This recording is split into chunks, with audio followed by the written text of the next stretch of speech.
And we're live on Facebook. Okay. Okay, welcome everyone. My name is State Senator Shelley Mayer from the 37th Senate District, and welcome to the second of the Westchester Senate Delegation Budget Forums tonight, Tuesday, February 15th. We're joined by a number of my colleagues, and I'm going to let them all say a few words, and the Senate Majority Leader will join us shortly. I want to go through some of the housekeeping. First of all, we're very pleased to have Jennifer Bertrand, who is going to be signing for us tonight. Thank you, Jennifer, and appreciate your work. We have two Spanish interpreters, Leiby Diaz and let me see, and Wanda Nunez. They will be interpreting as well. I'm going to ask one of them to translate my words, and you will turn to having them be your speakers on the program. Hola, buenas noches a todos. Bienvenidos. Gracias por estar aquí en el segundo foro de presupuesto de Westchester. Si quieren escuchar este webinar aquí en español, simplemente hagan clic en el icono de globo y ahí pueden seleccionar español. Muchas gracias. Thank you. Thank you so much, Leiby. We have a long list of speakers tonight in our 2 hours. We have 45 people. People will get, are each signed up for 2 minutes. Please mute your mute if you're on this panelist. Everyone will get, we will give advance notice of your time coming up.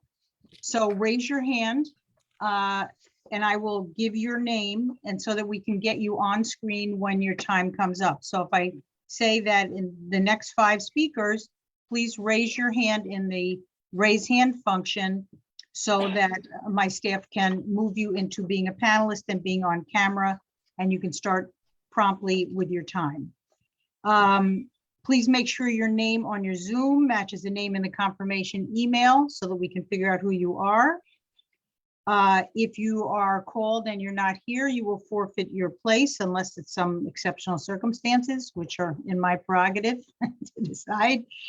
And also, I want to be clear that we look forward to reading your written testimony. We know the time is very short. So you've submitted testimony and we appreciate that. We take it seriously. We will read it and feel free to give us additional testimony. With that, I'm going to turn it over to our leader, the Senate Majority Leader, who we are fortunate as part of our delegation, like me, a resident of Yonkers, and for some opening words. Thank you, Majority Leader. Thank you so much, Senator Mayer, for, again, you and your team organizing this. This is our second forum, and I'm happy to be here with my colleagues. I see Senator Bailey and Senator Harkin and Senator Reichlin-Melnick and Senator Biaggi. I think that's everybody that I see. But what's more important is that we get a chance to have input from the people that we represent. This process is it is our biggest responsibility every year. And the governor puts forward a budget, and then we in the legislature get a chance to hear from you and to try and make appropriate changes, additions in these budgets so that it does reflect your priorities. So this is our opportunity to hear from you. That being said, we're not going to say anything. You're going to say what you say very diligently within the time frame. I guess a couple of minutes, and we will be listening. And our staffs are listening, and we are taking notes. And again, we are hoping that the information you give us, we are able to translate into the kinds of policies that you want us to present. So again, thank you so much. And we're looking forward to hearing your comments about our budget. Thank you so much, Senator Mayer. Thank you, Majority Leader. And next I ask Senator Jamal Bailey from the 36th Senate District, Chair of the Committee on Codes, for some opening remarks. Thank you, Senator Mayor, Madam Leader, all of my great colleagues, Senator Harcum, Senator Biaggi, Senator Reichlin-Melnick, and Senator Mayor, to you and your team. Thank you for convening this. We really appreciate this. But also the interpreter and the ASL, very important and critical for all of our communities to make sure everybody is able to access us. And as the leader said, I couldn't put it any better. That's why she's the leader. This is our opportunity to hear from you. This is a huge budget, hundreds of billions of dollars are being spent in the state's budget. And as your representatives, we want to hear from you about how you think it should be spent. We pride ourselves on the works that our respective offices do in terms of outreach to the community, but we can't see and hear everything, and that's your job to fill us in and let us know how you believe that we should be spending this money and what we should be doing on your behalf. Because at the end of the day, I think all my colleagues would agree that we work for you. So as your employee, I thank you for coming. I thank you for participating.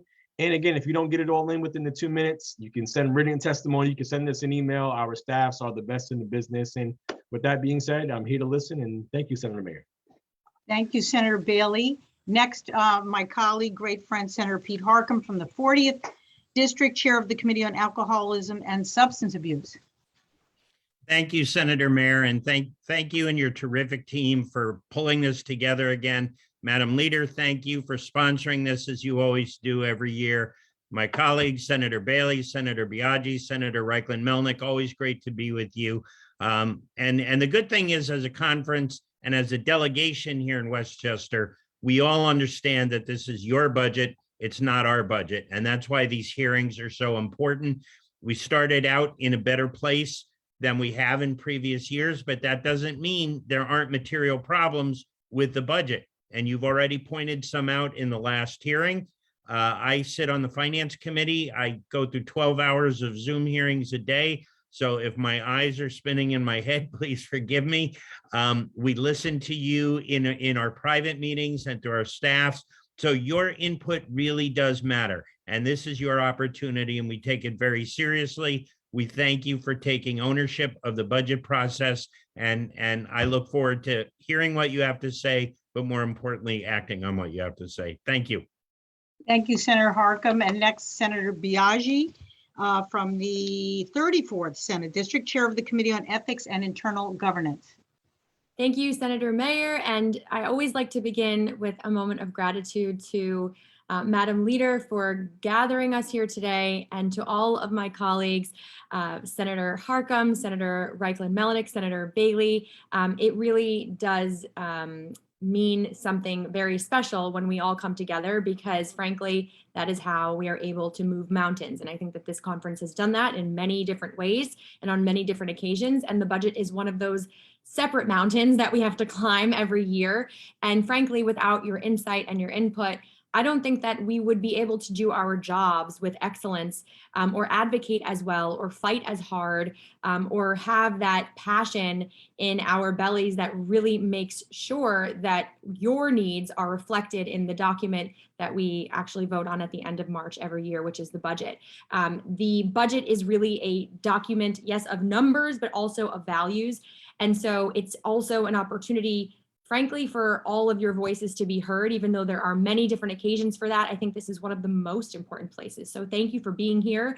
You help us to shape not only what New York looks like this year, but also next year and into the future. And I think that what is really exciting about this majority that is really different from those in the past is that we actually do think ahead, which is, I know it's an unusual thing in government, but it's not uncommon for this group of people. So thank you so much for being here, lending your voices, and really making sure that your advocacy is what is most needed on the ground for every single person's needs to be met. So thank you.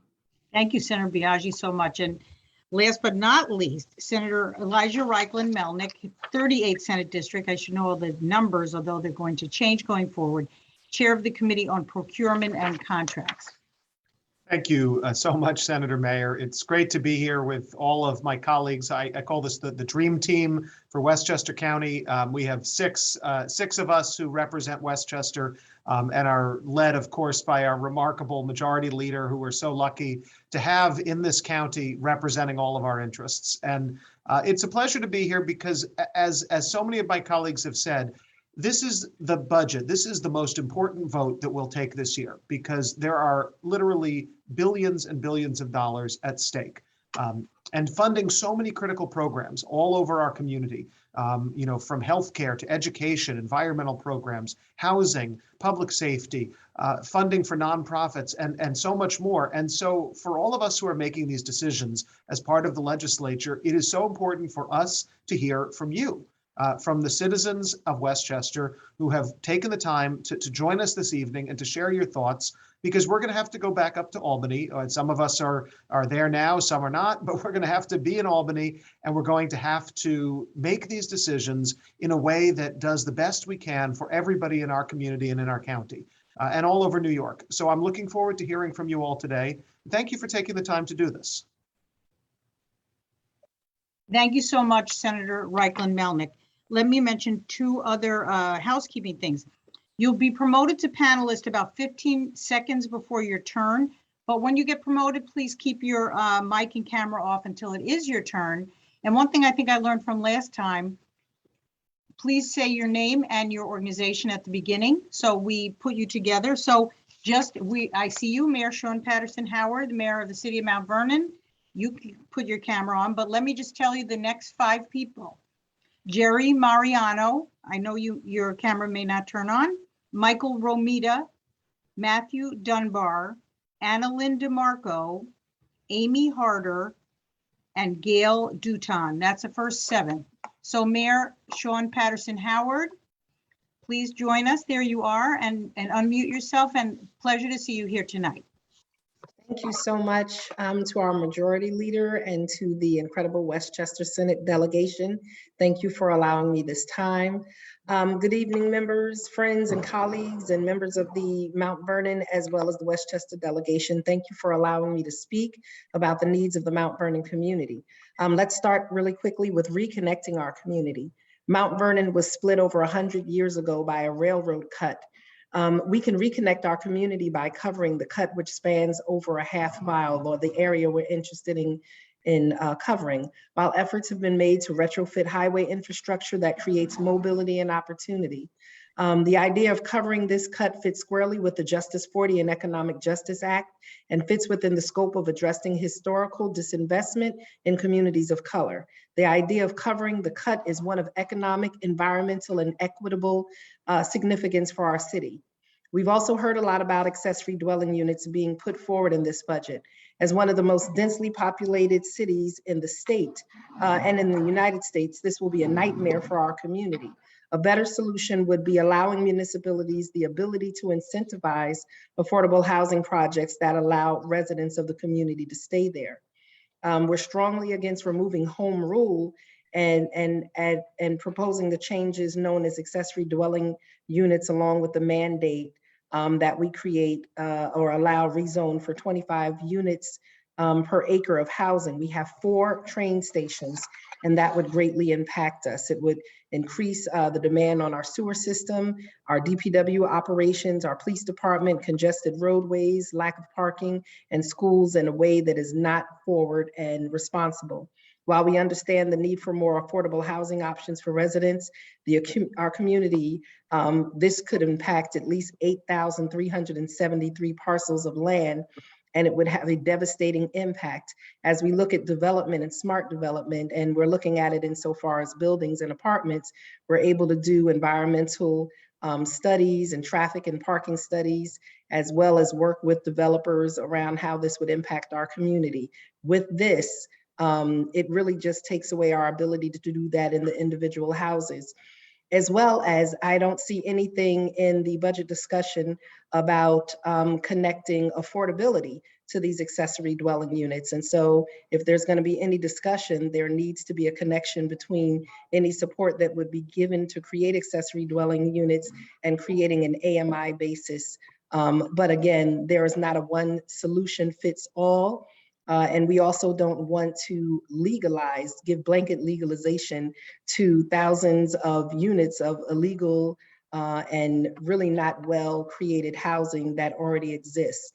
I'm also asking that we provide support to increase funding for Mount Vernon Hospital. While we've looked at investments in New Rochelle, White Plains, Bronxville, and Yonkers Hospital, we're still talking about the potential closure of Mount Vernon Hospital. Through the Distress Provider Assistance Program, over $250 million, $375 million has been designated and placed in this system, in this pot of money, but none of it has been distributed to any of the medical centers. We're also looking in the budget, there's $1.6 billion being set aside also to expand our healthcare system, and we would like to be part of the conversation for that. Our stormwater issue is one of our biggest, our stormwater and sewer issue is one of our biggest priorities. We're looking at a $250 million cost to the city of Mount Vernon. Right now, just in one neighborhood at 7th Avenue and 3rd Street, we have over 1,500 families who, without the assistance of a bypass machine that operates 24 hours a day, 7 days a week, they cannot flush their toilet. Our sewer system is 100 years old. We are under a federal consent decree through the EPA that is being overseen by the Department of Justice as well as the state of New York. And so we definitely need help with that. Lastly, around reconnecting bridges, we have 2 bridges, and we thank you so much for helping us reopen 4 of the bridges that span the MTA's railroad cut. But we have 2 bridges, one that we recently closed and a second one that we will be closing. The closure of this bridge disintegrates public safety in our community, as we can't get across these bridges for police, for fire, and for EMS emergency services, nor can we take our garbage trucks across them. And so we desperately need assistance in prioritizing these bridges.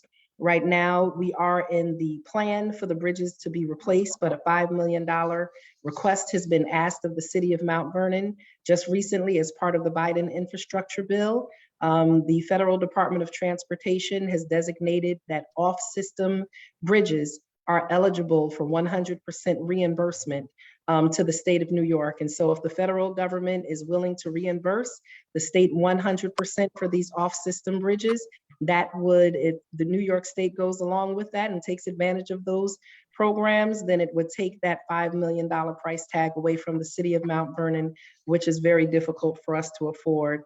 And lastly, I join with Mayor Mike Spano in asking that the state reconsider increasing AIM funding, aids to municipalities. We are not insulated from the cost of living increases, and we would benefit from these increases that impact every other industry. For example, our night shift and power plan has increased by double digits during the pandemic. Our population has grown by several thousand. Inflation has increased at historic levels. And cities have been asked to take on new unfunded mandates, from public safety to social services to expired union contracts and mandatory obligations. Just this year, we've seen a $13 million increase in our budget based on unfunded mandates. And while aid to municipalities has been flat since 2012, and we are under a 2% tax cap, it makes it very difficult. It's not sustainable. And we do not want to continuously break the tax cap or have discussions around furloughs and layoffs. So we're asking that the state support local governments and strengthen the partnership between the states and cities. We believe it is a new day in Mount Vernon. We have a strong relationship with the Hochul team and definitely with our Senate and our Assembly delegation. And we want to make sure that we are good partners. And the way that we can be good partners is if we receive more funding, then we would be able to take care of some of our challenges here locally and not be, constantly asking for assistance. So thank you so much for the time. And we look forward to moving forward together with you. God bless. Thank you, Mayor, very much. Next, we have Jerry Mariano. I see her here, and then Michael Romita, Matthew Dunbar. Jerry, hi. Hi, I am here. Thank you. This is Jerry Mariano from Armonk, and here are my key points of my written testimony. Westchester County DSS found me a home with the Mariano family in 1969 after being abandoned at birth in October 67. Now, 2022, thankfully, I'm still living in Armonk only because I have home care aides, which I recruit, hire, and train. The last 12 months have continued to be difficult. 2 of my PAs contracted COVID over the holidays, one from her second job for a second consumer, and she passed to her daughter, also a PA of mine. Sadly, too, I lost one sister to kidney cancer last April. A longtime PA made the 2 difficult trips with me in April and May, even losing pay from her second job. I'm also currently recruiting again because 2 PAs have stopped working for their own reasons. And again, sharing the low wage rate is cringeworthy. On January 25th, I presented virtually to Durham College in Ontario during this Social Justice Week. Social justice is a concept rooted in the belief that everyone deserves equity in the distribution of wealth, opportunities, and privileges within a society. By this definition, 'tis quite clear there is no social justice for those working in home health care or for those of us desperate to stay in our own homes. Where is the equity and opportunities for this undervalued workforce? Where are the privileges for those of us terrified of being forced into nursing homes? I asked the Durham community if those of us with disability are disposable. I do not understand how the new governor could ignore this in her proposed budget. So now I'm counting on the state Senate and Assembly to include fair pay come April 1st. This year, again, I'm stating I do not want to end up in a nursing home where I could die alone. What a slap in the face to all the social workers who fought for me if I'm forced into a facility now. Should that happen, would any of you visit me? I'm not sure why it was my sister who died and not me, but she passed peacefully at home, thankfully. I'm one statistic dealing with home care crisis. I am one statistic I wanted the delegation to hear from again. Remember me, please, and budget fair pay for home care. Thank you. Thank you so much, Jerry. Thank you very much. Next is Michael Romita, then Matthew Dunbar, Anna Lynn DeMarco, Amy Harder. Thank you. Hi, Michael. Hi, Michael Romita, the President and CEO of the Westchester County Association. Nice to see you all tonight on the lightning round.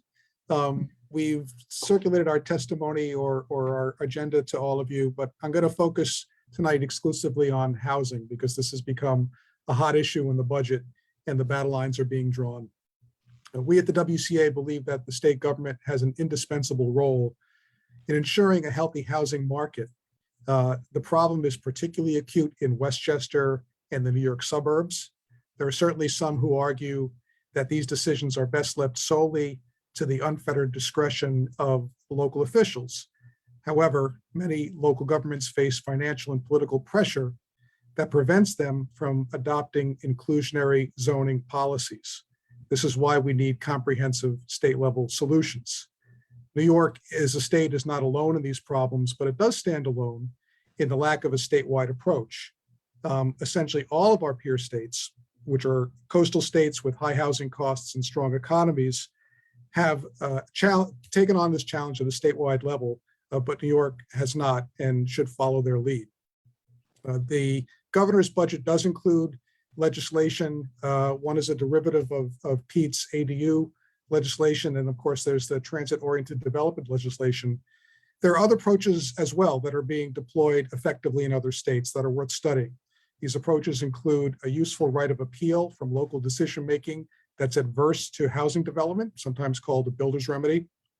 Safe harbors for towns that do have inclusionary policies that can find their way out of these statewide approaches, and financial incentives and technical assistance to municipalities that embrace smart growth development.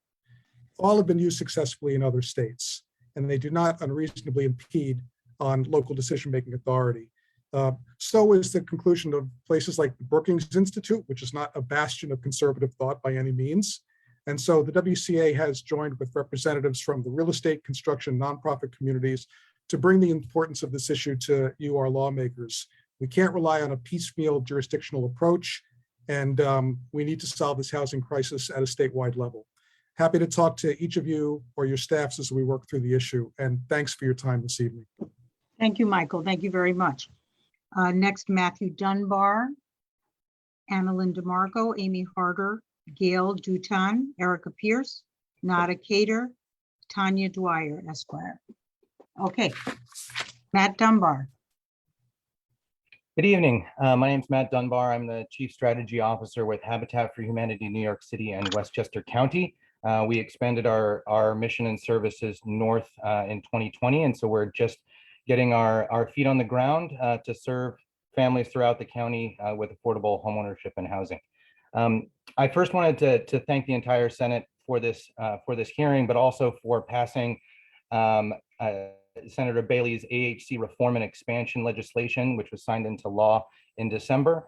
And we are very excited because that will allow us to have more access to resources to create and preserve affordable homeownership with low-income families across the region. But in accordance to that increase in potentially per unit funding, it's important that that program be funded at an adequate level. It was originally funded at $25 million in the mid 80s. It is currently still only funded at $26 million, an increase of $1 million since the mid 1980s. And so we support the governor's proposal to add $400 million in the new housing plan for affordable homeownership.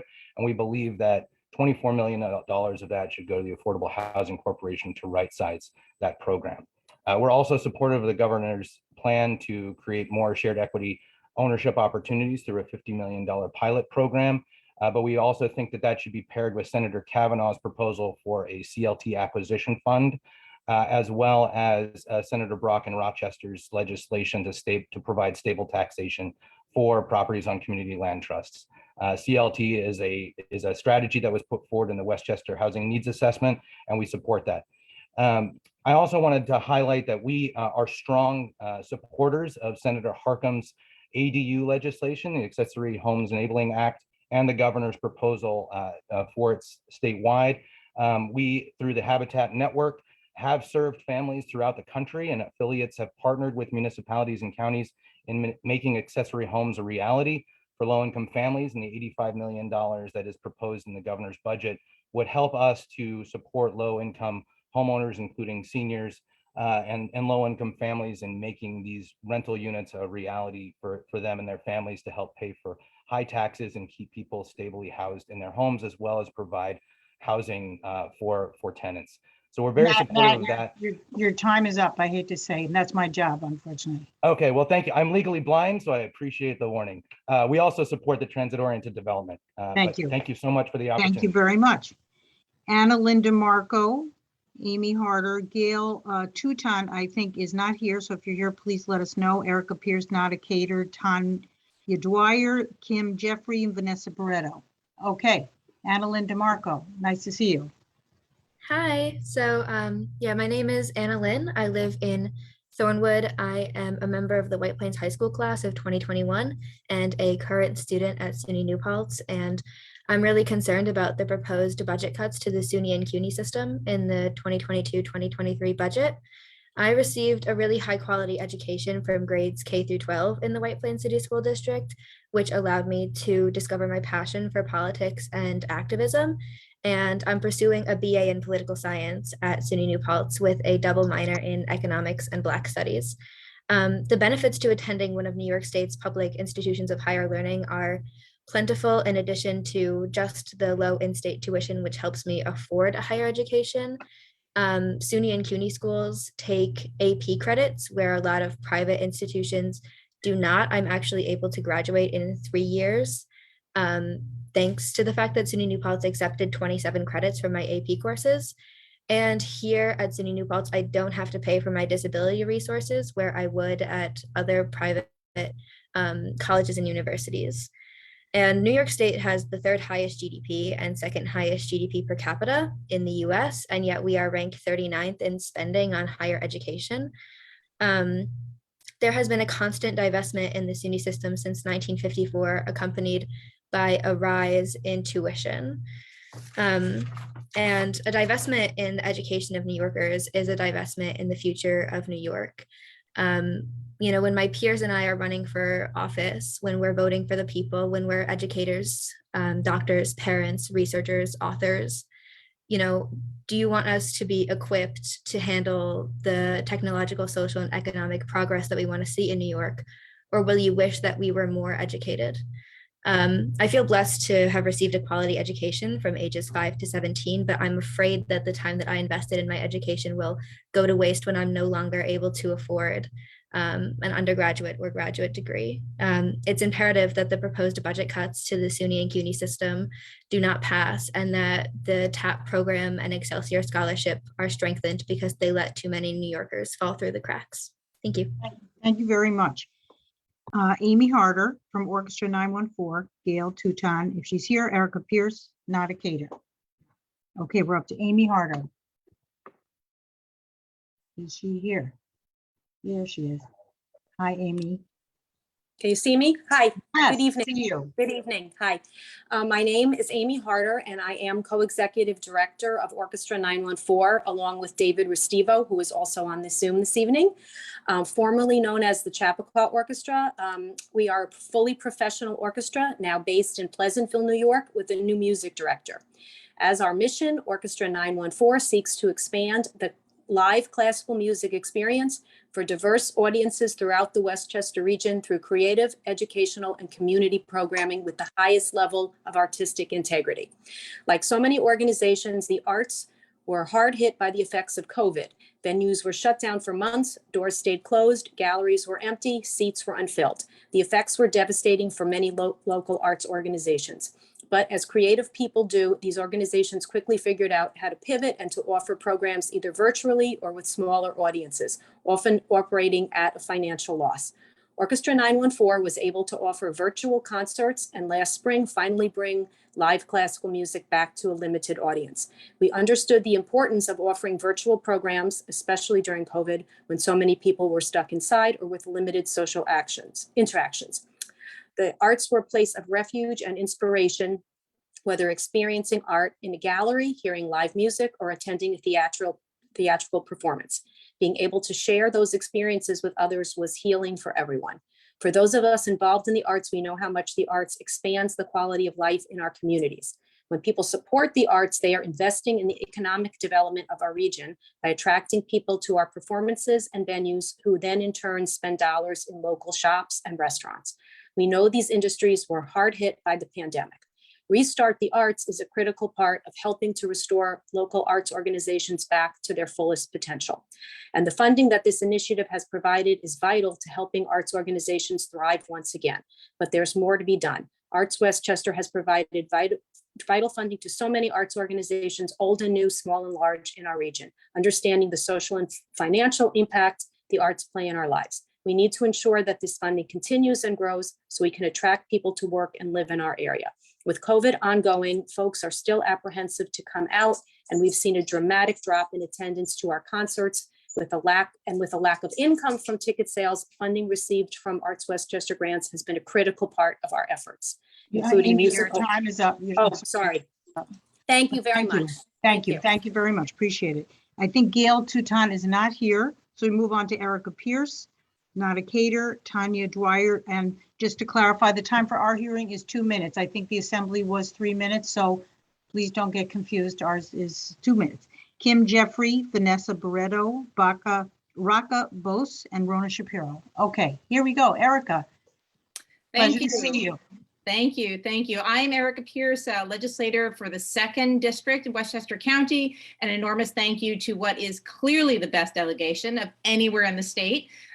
So thank you so much for allowing me to be here, and I'll try to do this as quickly as I can. As part of the BOL, of course, we have submitted a number of items to you guys. So I want to hit a few notes that are specific to our district or which just didn't make it into the package. One in particular is funding for a study of the Route 35 corridor. It is a roadway that Senator Harcum knows super well. It's a lifeline in our district for those not familiar with it. It is the principal east-west highway in the northern part of Westchester County, stretching all the way from Peekskill to the Connecticut state line in Lewisboro. It was definitely not designed for the average daily volume that it has currently, and in addition, the speeds or the weather. So it is a seriously overburdened roadway, which is literally crumbling in various spots.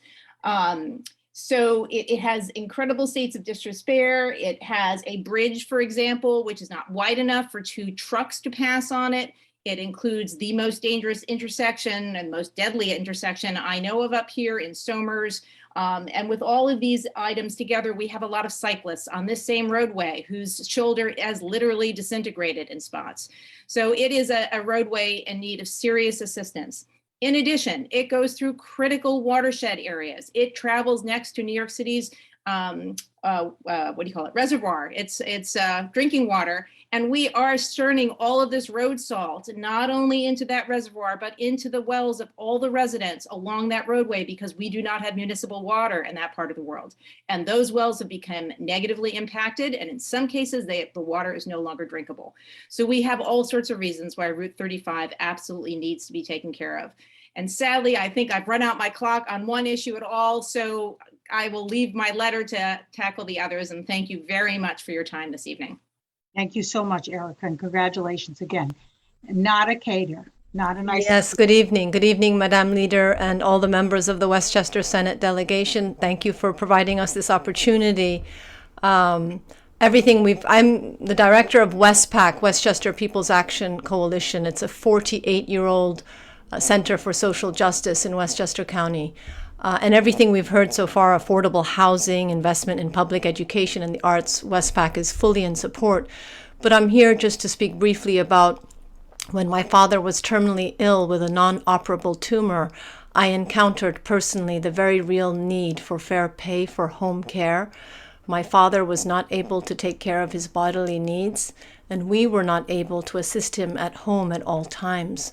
And we saw how hard it was to constantly make sure my father was comfortable in his last weeks that he had on this earth. The home health aide needed to assist him regularly with toileting, bathing, walking, meals.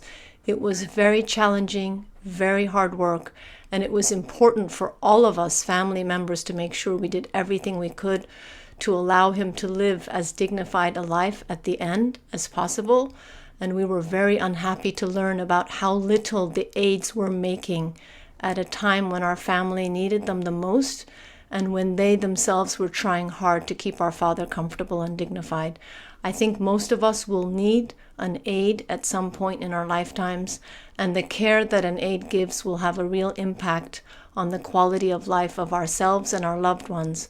And we need to make sure that the home care workers are compensated appropriately so that they themselves can in turn take care of their families with dignity.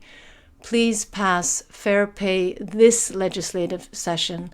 It's absolutely the right thing to do, and hundreds of thousands of New Yorkers are counting on you to resolve our home care crisis this year. Thank you. Thank you so much, Nada. Tanya Dwyer, Kim Jeffrey, Vanessa Barreto, Raka Bose, Rona Shapiro, Andrea Connolly, Sarah Du Terrell. Okay, Tanya, there you are. Hi. Hi, good evening, Senators. Thank you for this opportunity. My name is Tanya Dwyer. I'm president of Parish House, Inc. I am a 13-year foreclosure and bankruptcy attorney, and I'm here in support of affordable housing because I see a terrible foreclosure crisis coming our way. It is going to be worse than 2008. We did an excellent job during the pandemic preventing this with a moratorium, but we need resources that are holistic. The resources currently available to our homeowners will not meet the current need, and I am afraid that people will be houseless. Our elderly folks will be houseless. A lot of them are on the brink right now, and they're not eligible for the programs available to them. I'm also concerned about our young folks. There are 1/3 of American households are single person households, or rather 1/4. And we don't have a housing stock that meets that. And that's the main difference between this housing crisis coming and the last one. That one had a lot of vacant property. This one does not. We don't have enough units for the people that already live in our communities. We have elderly people that want to age in place and young people who love their communities and want to stay. These ADUs will allow families to stay together in a dignified way. As far as infrastructure, the bill also calls for environmental studies. If your infrastructure cannot support additional units in your town, then provide an environmental study that says we cannot do the ADUs here. It's not a violation of home rule. It's more of an honoring of what your residents really need in order to live with dignity right now. I'm also in support of transit-oriented development because affordable housing really means that we're not spending a lot of money on transportation. Westchester needs to be connected east to west so that people can gain job opportunities. If we look at Atlanta and cities in California, we can see that rapid transit and ADUs are very popular statewide mandates that create jobs that give people access to jobs and lower housing costs. Thank you. Thank you so much. Appreciate it. I know you spoke fast. That was appreciated. Kim Jeffrey, Vanessa Barreto, Raka Bose, Rona Shapiro, Andrea Connolly, Sarah Duterog, Kenneth Burr, and Joanne Robinson. Hi, Kim Hi, Jeffrey. Kim. Hi, Kim. Hi, I'm just here as me. I'm actually speaking with respect to something that's extremely micro and macro in terms of components and real life implications. What brought me to this was by chance, and it had to do with a inadequate grade level and a depressed salary on a particular position of paralegal under civil service. So I'm actually here to speak about civil service. What brought me again was the fact that paralegals are paraprofessionals who are utilized to work instead of or with attorneys. And I noticed that the grade level under civil service is extremely depressed. Most paralegals are women. Many of them are family members and are mothers, and they would not be able to have a livable wage under the salary that is used for a paraprofessional position. But on a macro level, based on the existence of this disparity for paralegals, I feel there should be a review of the civil service wages at large in the state. When government speaks to lifting people up out of poverty and the importance of people making a living wage, an appropriate place to start is investing in where they can directly make a change and impact. The federal government recently increased minimum wage to $15 because they realized there must be an investment in the workforce in order to maintain and sustain it, which in turn sustains the community at large. We can see by current events, there is a large loss of workforce. I'm asking for you guys to look in the future, maybe not this budget, but maybe in the future to look at civil service in general and see how we can lift our workforce and pay them a livable wage. And I want to thank you for your attention and for all the hard work you guys do. Thank you very much, Kim. Appreciate it. Vanessa Barreto. Vanessa's here, I see. Good evening, everyone. My name is Vanessa. I am here representing My Sister's Place. I'm a children's and adult domestic violence counselor in our White Plains location. Thank you for allowing me to be here to advocate for the work that I do and have dedicated my all to. My Sister's Place is currently a recipient of approximately $2.1 million of Office Victim Service funding, which supports staff positions across the agency, such as myself, counselors, advocates, attorneys, and shelter staff. To maintain our services at the current level, we anticipate a budget ask of $2.2 million for the next fiscal year. OVS funding of 20% would approximately be $440,000, which would directly affect 4 to 6 direct service staff positions that we would have to cut.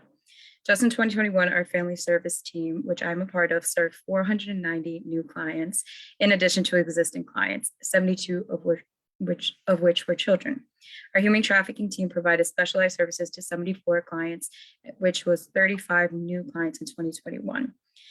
As we know, the past 2 years have not been ideal, and because of COVID, there has been an crazy increase of domestic violence cases. As a counselor, I work directly with my clients, and I have seen the impact that it has made with them. A big portion of my job is education, educating our clients what domestic violence is, because a big portion of the time they are introduced to us by law enforcement, by hospitals, and aren't even aware of what they're experiencing, which is why our roles here, advocates' roles here, is our community's role is to really just educate the people that we serve by allowing to serve that education, by allowing them to give basic things like soap, shampoo, conditioners. Today, I made 5 to 6 runs just to our clients and provide clothing that they so badly needed. We are able to assist with OVS, which helps with other funding housing. I was able to assist a client this year with 4 children who was legally blind and is now being able to have her own home and build a new home and found a safe foundation for her children. Thank you, Alton. Thank you very much, Vanessa. Raka Bose. And then Rona Shapiro. Raka. Yes, Raka. Good evening. I'm Raka Bose, a junior at Yorktown High School, speaking on behalf of Hotshot Hotwires, a youth group for nonpartisan science-based climate advocacy. With 2021 starting off with one of the warmest Januaries in 2 centuries, continuing with several states suffering their hottest summers on record, leading to hundreds of deaths in the Pacific Northwest, and ending with the recent droughts, empty reservoirs, wildfires, and the first ever Colorado River water shortage declaration, climate change was at the forefront of our newspapers for much of last year. The path is consistently downhill, which doesn't show very positive future prospects. I'm graduating high school next year, and the world is already in the midst of irreversible climate damage. The plight is far worse for younger citizens. Scientists predict that individuals below the age of 40 will experience a climate change cataclysm, an utter disaster, a catastrophe. Nearly half of young people worldwide report that anxiety regarding climate change is affecting their daily life, myself included. With the unforeseen and abrupt onset of the COVID pandemic, life has seemed very temporary, with events prone to cancellation at any given moment. Climate anxiety makes this feeling permanent. Essentially, the weight of your generation's addiction to fossil fuels has been dumped on our shoulders. Personally, I have been taking shorter showers, keeping the lights off in rooms I'm not using, and reducing plastic use in an effort to contribute what I can to the climate effort by reducing my own carbon footprint. Ultimately, society-wide changes need government intervention, as individual citizens can only do so much. While climate change may be at the forefront of our newspapers, climate action has not been at the forefront of our legislation. We implore you to step into this cause and help us by doing what you can as a delegation to further this movement. One of the easiest and most impactful things we can do right now is to start designing our buildings to operate without burning fossil fuels. Our group strongly urges the Westchester delegation to include the All-Electric Building Act and its supporting bills for renewable heat in the Senate's one-house budget. Thank you. Thank you very much. It's wonderful to have high school students. Thank you. Rona Shapiro, Andrea Connolly, Sarah Duteroil, Kenneth Burr, Joanne Robinson, Samantha Rosado Ciriello, and Shirley Acevedo Bontempo. Okay, Rona, let's see if you are here. Yes. Okay, yes, go ahead. You can open. I your hope this is camera. not using my time up. Yes, open your camera though. There Okay, you go. hi. So good evening. Happy belated Valentine's Day to my favorite electeds, especially my Senator Shelley Mayer and Majority Leader. I'm from Yonkers, and I am speaking on behalf of 55,1199 home care workers, thousands of them who live in your district. I'm speaking on the governor's budget, that there is a crisis in home care, as we all know.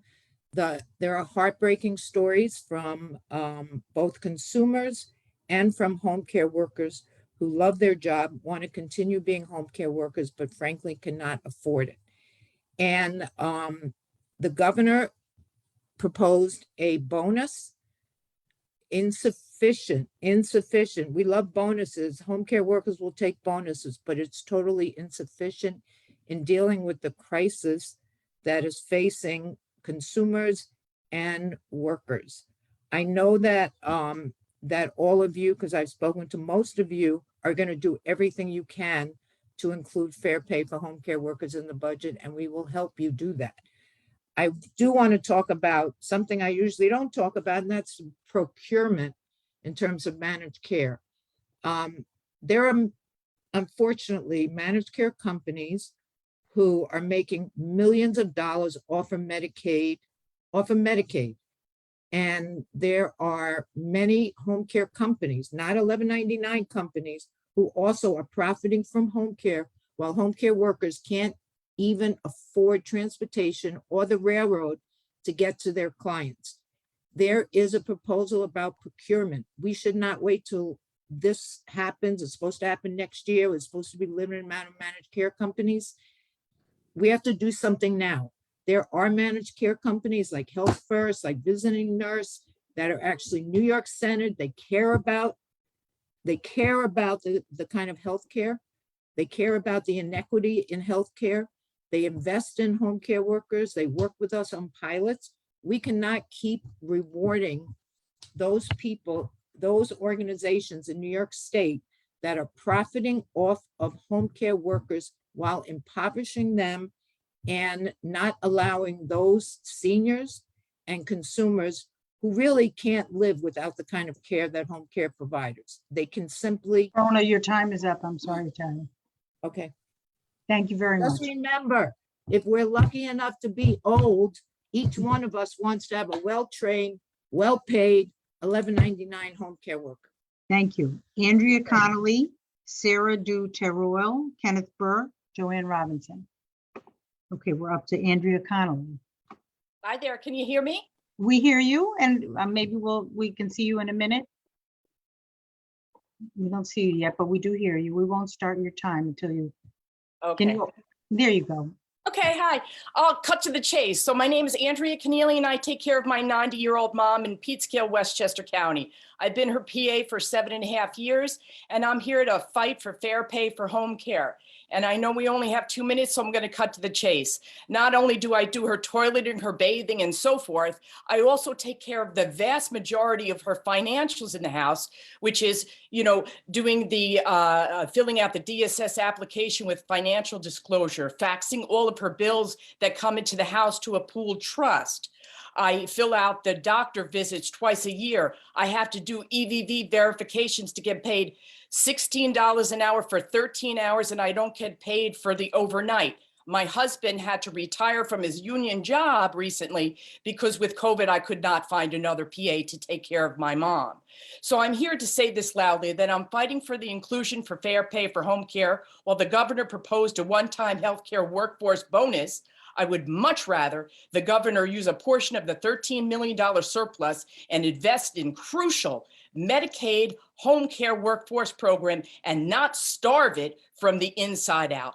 The federal Build Back Better bill has stalled, but we must not confuse what the state of New York can solely do for us today within the confines of its budget, and do not ignore home care and the diminution of the workforce. I have had the compassion and courage to fight for my mom, but I do not only do it and just fighting for one. I fight for my 50-year-old seven self. I fight for all of you distinguished educated senators and who are aging at the same rate, who will need the live-in help and dignity to have in your own homes. If we do not seek change now, there will not be any home care workers to take care of the many of us. Listen, my mother's days are numbered, and her suffering has been insidious and silent. I implore all of you listening today to act within the groundswell of this movement and make the change we all seek. E pluribus unum, out of one, many. Thank you. Thank you so much, Andrea. Sarah Du Teruel, and then Ken Burr, Joanne Robinson, Samantha Rosado Ciriello, Shirley Acevedo Bontempo, and then Nancy Shatskin. So we are up to Sarah. Hello, thank you very much for the opportunity. I have as much passion as the last speaker. I'm the mother of a 15-year-old who has autism and intellectual disability. He's in a residential placement out of state in Pennsylvania. He has significant behavioral needs. I'm here to talk about how I don't believe that complex needs are sufficiently addressed in the budget, even as I'm grateful that the governor has recognized the OPWDD population. Individuals with significant behavioral needs need services to reflect those needs. It is traumatic enough to reach a point where you cannot care for your own child and their needs. And as you know, at the age of 21, the individuals who are in residential school placements, they age into the adult services population, and that population is completely decimated in terms of services.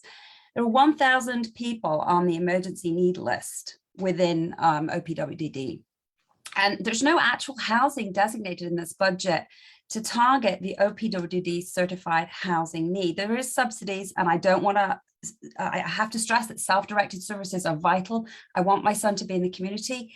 He has significant needs though, and when he's presented with behaviors, I cannot tell you the amount of moms out there that are traumatized by their aging young men with autism who they've cared for and researched and taken to therapies, and then they're going to face with this cliff. In 5 years' time, he will hit the services cliff. And right now, when individuals at 21 are not accessing care, are not able to find a bed somewhere, then they're bed blocking for the younger individuals who are in crisis.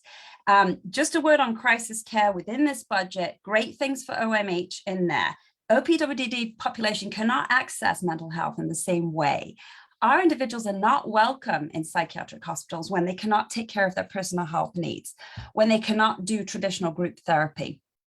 A person with a behavioral health crisis who has IDD is not going to be talking about sadness or feeling like they're going to do something. They are going to be in a full throttle meltdown. They will be hurting their siblings. They will be hurting their caregivers. They will be causing code grays at the emergency room. They are desperate, and it's just a symptom of the disability. It is a wide-ranging problem. I know you have so many competing needs, but believe me, if you take care of this issue and you elevate the complex needs population and give them what they need, you are helping the prison population. Well, I gave this testimony last week, and Assembly Member Avenatti said, yeah, there was this guy with autism, and he was stuck in Rikers Island because there was no services for him, and the psychiatric hospitals could not meet his needs. So whenever you see OMH initiatives mentioned, crisis hotline, know that the crisis services of OPWDD still aren't up to scratch. They don't offer ABA. They're not there in the person with the boots on the ground. I look like I'm presented now. You should see me with a hoodie and a hat, and I'm dodging, and I'm waiting for the headbutt and all that stuff. It's traumatic, and there are moms out there who are not at this hearing because they are dealing with that right now. Maybe they've had no sleep in 3 days. Maybe they've got other kids in the room. So anyway, I thank you. I know you get it. I think you get it. We got it. You made a very clear point. Thank you very much for that. Okay, Kenny Burr. Nice to see you, Kenny. I want to thank you guys for all that you do. Hello, my name is Kenny Burr, and I'm from White Plains, and I live in District 35. I'm here today to talk to you about my struggles with finding home care workers and why we need to put fair pay for home care in the 2022 to 2023 budget. I am 31 years old, I live by myself, and I have cerebral palsy. I am part of the CDPAP program, which allows me to select my own healthcare workers to help assist me with my daily living needs. However, I am currently in a struggle to find anyone who is willing to work for the low wages home care workers are paid. Recently, my home care worker, who I had for a couple of years, left me in the middle of her shift, leaving me stranded without any help. All I could think was, why did she leave? And what just happened? In complete shock, I sat there wondering two things. Did I do something wrong? And oh my gosh, I need to find someone to help me. Like right now, which is the reason why I am searching to find a home care worker now, but the pay is making it nearly impossible.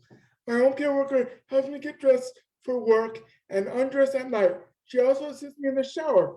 Because of my limited mobility and balance, it's not safe for me to shower by myself and cooks my meals. So I leave you with this. What's going to happen if fair pay for home care does not get into the budget? Are you going to take care of me? Because there's no way I'm going into an institution. My body does not work properly, but my brain works perfectly fine. And being in an institution will not allow me to be the person I am and do what I do for my community. Thank you. And I hope you guys look into this issue, and I appreciate all you guys do. Please fight for home care and fair pay in the 2022-2023 budget. Thank you, Kenny. Thank you very much. Joanne Robinson, Samantha Rosado Ciriello, Shirley Acevedo Bontempo, Nancy Shatskin, Reverend F. Romal Smalls, and Harriet Barish. That's our next group. Okay, we're up to Joanne. Oh, Joanne, you need to accept the promotion to panelist.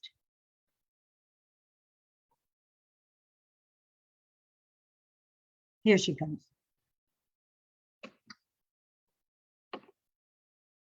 Okay, and you need to unmute Joanne and open your camera.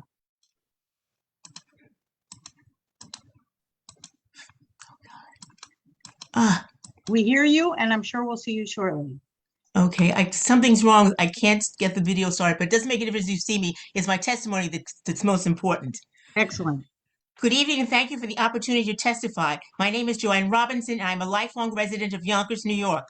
I'm a member of the Westchester Black Women's Political Caucus, the Black Democrats, Westchester, Westpac, and member of the Peace Action of New York State and the NACP. Today I speak on behalf of the New York caring community, which I represent. Many years ago, my family had an elderly aunt who was 95 years old and suffered a stroke and was diagnosed as aphasic. She required 24-hour home care for her last 2 years of her life. The lady who cared for her was loving and empathetic. The aide worked a 24-hour shift, Monday through Friday. As a result of our aunt being approximately $1 over the Medicaid income limit, my family had to pay her out of pocket. Our aunt lived on in Manhattan. Every weekend, my sister and I would bring her back to our home in Yonkers. We provided her with daily bathing, dressing, preparing her meals, and mobility assistance. We realized then just how intense and demanding home care work is when providing care for our loved ones, whether a child, aging adult, or a person with a disability. We need people who are dedicated and paid a living wage to compensate for their hard work. Providing a livable wage will allow them to care for their families as well as ours. We need home care workers to be treated with dignity and respect for the work they do. I urge the legislators to put fair pay for home care in the 2022-23 budget so they can continue to do the hard and essential work they perform. Investing in this sector will help to rebuild this broken infrastructure and at the same time put money back into the economy. Remember, home care workers are healthcare workers too. Thank you. I'm sorry, I'm sometimes technically illiterate because I'm an old broad. Thank you. You did fine. Pleasure to have you. Thank you, Joanne. And there is Samantha Rosado Ciriello. Pleasure to see you. Pleasure to see you all as well. So I am Samantha Rosado Ciriello. I am president of the Yonkers Federation of Teachers. I'm also a board member for NYSET, and I am a resident in District 35. So good evening, everybody. Thank you for having us here and hearing us out today. We truly appreciate all of the support that you have given to education over the years, especially the collaborative work that we did to bring not only state, but also federal funding to address the effects of COVID. We seek to continue that partnership as we work to rebuild our schools and provide our children with a sound basic education and enact funding that supports the whole child. With that in mind, in case I run out of time, I'm going to give you some bullets. We are seeking to repeal the receivership law. We are seeking a 1-year waiver of APPR and hold districts harmless with that waiver. We are seeking $100 million in categorical aid to create more community schools and to enhance those that already are in existence. We are seeking $40 million for teacher center funding.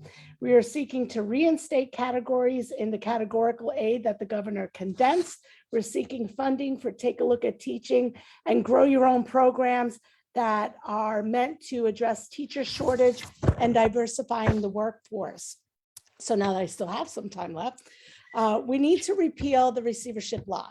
Receivership laws have affected Yonkers for years, as well as 40 school buildings in 11 school districts throughout the state that are in receivership status. Receivership status does not assist schools. Instead, it places a warning label on the school, deterring students, families, and educators from becoming a part of the school community. Receivership designation does not provide state resources to allow these schools to provide the student supports and academic interventions that were lacking. As a result of COVID-19 and the cancellation of state tests, the list of schools in receivership will likely double this year. The receivership model was not intended to help public schools, but rather label them as failing. Educators, schools, and students have gone through a lot this past year and should not be penalized for educating students through a pandemic. We are asking you to work with us to repeal the receivership law and put in place the state funding to allow school districts to implement student supports and programs to address the needs of the whole child. Thank you, Samantha. Thank you so much. Thank you. Very much appreciated. Shirley Acevedo Bontempo, Nancy Shatskin, Reverend F. Romal Smalls, Harriet Barish, Ambassador Dr. Francois de Cazenol, and then Erica Phillips. Okay, Shirley, nice to see you. You're muted. Yes, I just saw that. Hello. Good evening. Thank you, Madam Leader Stewart Cousins, Senator Mayer, and esteemed senators for inviting the community to tonight's budget forum. I am the founder and strategic officer of Latino Youth College Access, a nonprofit organization in White Plains, New York. LUCA is a college access and success organization that empowers low-income, first-generation Latino youth on their journeys to and through college. We envision a world where educational equity and opportunity are accessible to all so that all children could fulfill their remarkable potential. Since our founding in 2012, we've delivered culturally relevant and bilingual programs to over 6,000 families in the school districts of White Plains, Sleepy Hollow, and Ossining. The COVID pandemic has impacted many areas of life, including educational attainment and opportunity. Since the pandemic, the number of Latino students enrolled in college has significantly declined. This decline is especially alarming after 2 decades of progress and as the need for a more well-educated workforce grows increasingly urgent. Students from immigrant families were particularly affected by the pandemic because of their inability to access critical resources in admissions, financial aid, and retention. LUCA's culturally relevant bilingual programs serve an urgent need as the Latino student population continues to grow. The 2020 census reported that the Latino population in Westchester County grew by 30% and that 1 out of every 4 children is Latino. We have 7 school districts with an average Latino student population of 60%, the majority of whom are economically disadvantaged and the children of essential workers in our community. They are our future, and the demand for our services continues to grow. We're eager to serve and expand to 4 additional districts of Portchester, Peekskill, New Rochelle, and Bedford. Educational equity and the need to achieve it has never come into sharper focus than it did these last 2 years. I invite you to support our children's future by addressing the disparities faced by lower income Latino students and creating opportunities to close educational attainment gaps and bolster post-secondary outcomes.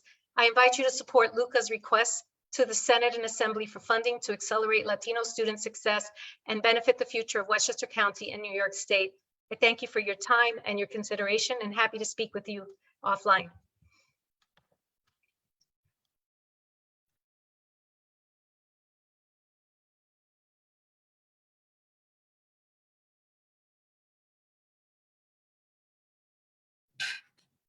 Shelley, you are muted.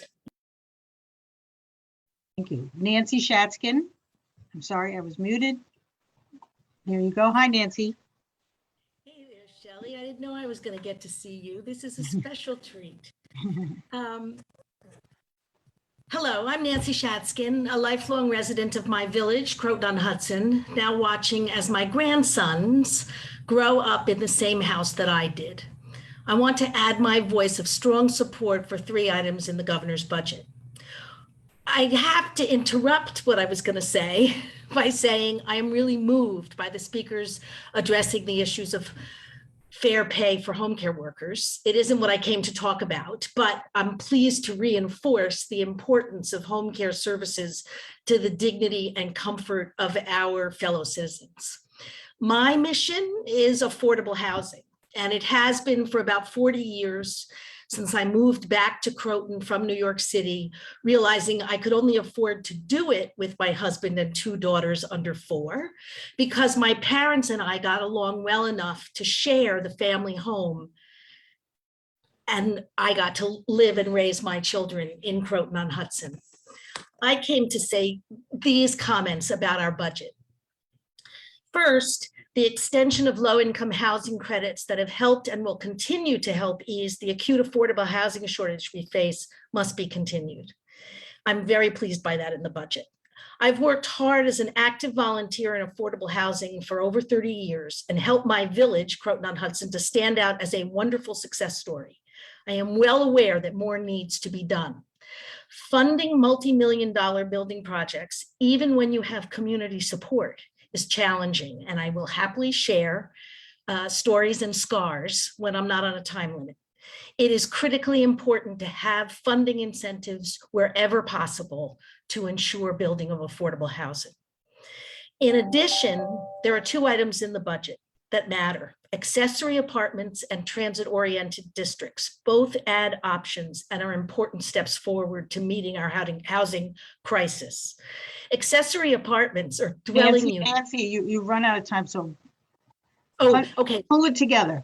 I will pull it together. Accessory apartments are really important, and so are the transit-oriented districts. You'll have my comments in writing, so you can see my flowery language there. Thanks for all you do. Thank you. And I'm proud we've elected you guys.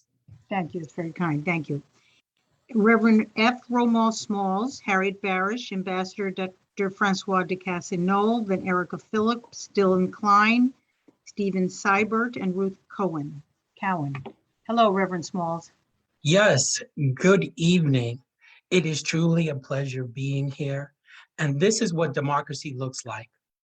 And so this is why we are here. We, the citizens, want to interact with you, our senators, on this important matters, because the budget is a reflection of our morals. The budget is a reflection of our values. So I come before you, as many of my colleagues have already done, in favor of the fair pay for home health care workers, which is such an important issue. I will not go over and reiterate what has already been stated, but I will tell you this: look forward to the letters from the faith leaders from across New York State that you will be receiving in regards to this matter. Because as I said, the budget is a reflection of our values and our ethics. And we are expecting and encouraging you as our elected officials to really represent us, to bring the bacon home, so to speak, so that our most important healthcare providers who receive the least receive the proper remuneration that they deserve. Many of home healthcare workers are make up 40% of those who are in poverty. That is an outrage. And we as a state should be concerned about that. And we as a state should do something about that. And so that's what we are here for, to speak to you about, to encourage you to be our voice, to be our example of morality and ethics in the state of New York. We are so proud that we live in a state where our rights are not being stripped away, where things are being improved. And here is one issue that must and needs to be improved: fair pay for home care workers. Thank you very much, and be well. Thank you so much, Reverend. Thank you very much. Harriet Barish, then Ambassador, then Erica Phillips, Dylan Klein. Okay, Harriet. You're muted, that's all. Right that way. Good evening. My name's Harriet Barish. I live in Mamaroneck, and I'm also a member of the Sierra Club.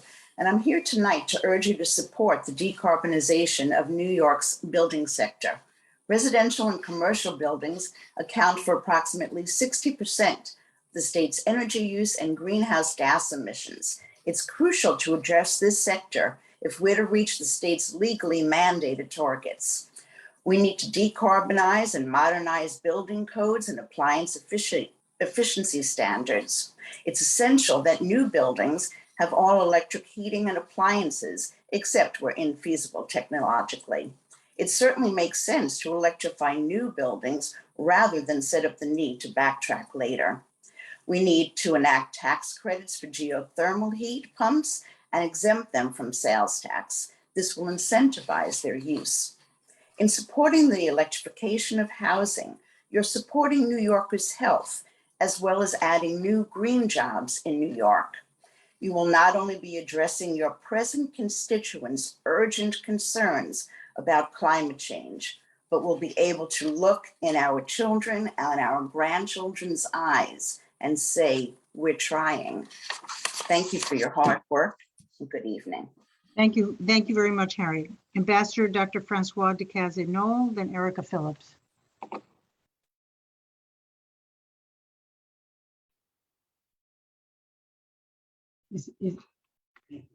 Oh, he's being promoted, okay.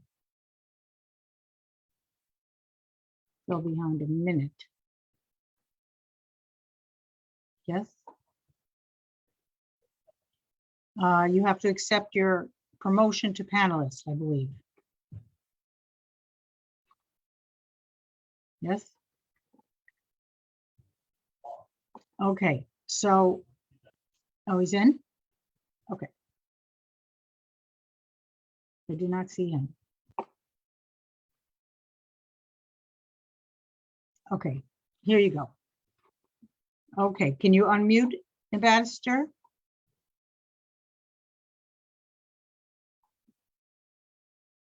Can you unmute yourself, please? There you go. You need to unmute. You're still muted. There you go. I'm on mute.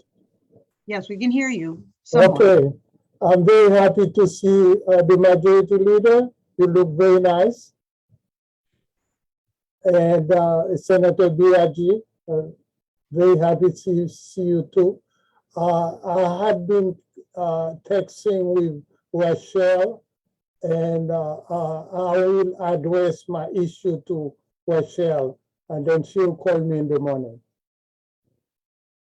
Okay, so you're not going to speak, is that right? No, I don't think it's necessary because the Very good. issue is not directly connected. But Okay. I wanted to see the majority leader face also. Okay, very good. We will move Okay. on. We look forward to your testimony. Thank you. Thank you, thank you, thank you very Okay. much. Good night. Goodbye. Erica Phillips, Dylan Klein, Stephen Seibert, I hope I pronounced that correct, Ruth Cohen, and Dr. Naresh C. Rao. So next is Erica Phillips. Hello, Erica. There you are. Hello, good evening. I want to start by thanking my senator, Majority Leader Andrea Stewart Cousins, and the other state senators here today. Can you all hear me? Okay. Yes. Like many of you, I'm a parent and I love my 3-year-old daughter and I love New York. But New York is not working for families, young children, and the childcare professionals who care for them. I know a lot about childcare and found the very best program for my daughter so I could go to work. At first, everything was great. Then the pandemic hit. When we finally returned, it was clear everything had changed. There was significant staffing turnover and my daughter's favorite teacher left. Then the worst thing happened. One day, my daughter fell and suffered a toddler's fracture. Seeing your child hurt is one of the worst things you can imagine. But I don't blame the provider. Because of staffing shortages, they were using an infant teacher to care for the toddlers. The fault lies in our lack of investment in early care and education infrastructure. Childcare was fragile before the pandemic, and it's now completely shattered. And we, including the providers and my precious daughter, who has recovered, are paying for this. I'm asking you to make a $5 billion investment in universal childcare as your top priority in the 2022 budget. In addition to being a mother, I am also the president of All Our Kin, a nonprofit that trains, supports, and sustains home-based family childcare educators. We work with nearly 300 family childcare educators in New York City with the capacity to care for over 4,000 children. We are also members of the Empire State Campaign for Childcare. And I am here to tell you that we need to fully fund childcare, including licensed home-based family childcare. For too long, we have balanced our economy on the backs of early educators who are disproportionately women of color. And women across socioeconomic classes have suffered from the broken childcare system. Childcare providers are essential, and it's time to invest in childcare. Thank you. Thank you very much. Dylan Klein.